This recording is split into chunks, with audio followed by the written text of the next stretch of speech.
workshop. Friday workshops, make things, big things, whatever we do in the workshop. What are we doing today? This week? We are doing a tool review. We're doing a tool review. What are we reviewing? We're reviewing sanders. We have the orbital sander and a finish sander. Yes, and so if you're only going to buy one, which one should you buy? Yeah. We like having them both, but if you only buy one, what sander should you get? And why? Well, which one's the better one?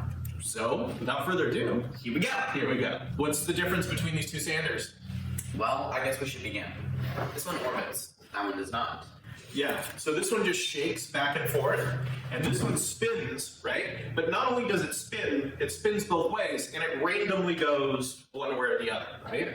So the big difference in that is that if you have like a piece of sand or a piece of wood on here, right, that gets sanded off the wood, and it scratches into the wood, it makes these like curly-Q patterns, right? But really, the tiny scratches from the sandpaper itself they're almost none, right? But this one, because it keeps gritting into the same place, if you've got a deeper part in your sandpaper, you'll get those scratches in there. You'll see those scratches where it goes along lines of that, and you kind of have to do that rounding motion with your own hand in a random way. This one kind of gets rid of those scratches altogether. You don't have to worry about that. Yeah.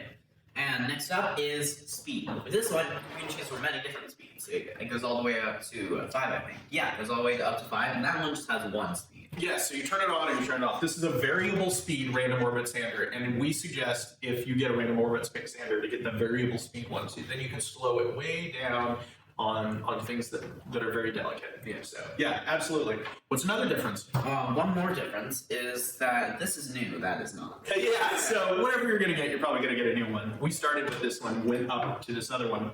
There's also that handle you're grabbing. Oh yeah, the handle right here. Yeah, so that gives you a little bit ability to push down, a little bit more force. It does some really interesting things. This one is a one-handed type of sander, so you just use it with one hand. Yeah. Another cool thing about this one is that you can actually lock it. Yes, so this one just turns on. You can lock the button. You just turn it on and it turns on and stays on. But this one does have a lock also, so you don't have to hold the button in the whole time. If you do sanding, you do a lot of sanding. Yeah. So yeah, you want no matter what one you get, you want to make sure that it has that locking button, either push or it locks into place, so that you don't have to hold it the whole time you're doing sanding, because you're going to be sanding a lot. All right, so are those the differences? Oh, with the paper. Yeah. Okay, so this is one of the places that is really cool. This one just pulls off. There's hook and loop, so there's Velcro on the back of it. You buy specialty sandpaper and you put it back on. So it's real easy to change the sandpaper. This one has this flat piece of paper, and you've got to open, these wire things. And I struggled with putting that in sometimes. Yeah, and this is like my third one where I've broken off the little handle tip things. They make them so weak. Wait, you've broken them? Yeah. So I've used pliers to get the little metal pieces off in order to change it. So it is a pain. The Velcro is way easier. Yeah. The one benefit to this sander, you can tell all of the benefits so far benefit the random orbit sander. Yeah. The one benefit for this sander is that you can use larger square sheets and then cut them into quarter sheets and then use the quarter sheets for this. So you don't have to buy the specific sandpaper for this. You could cut any sheet down to this, but it takes quarter sheets, or you can buy just the quarter sheets. It's super cheap sheets of sandpaper. So if you're trying to do it on the cheap, this one's cheaper, but this one is much better. It's a much better sander. If I only bought one, this one, actually also another thing with this one, works really well into corners.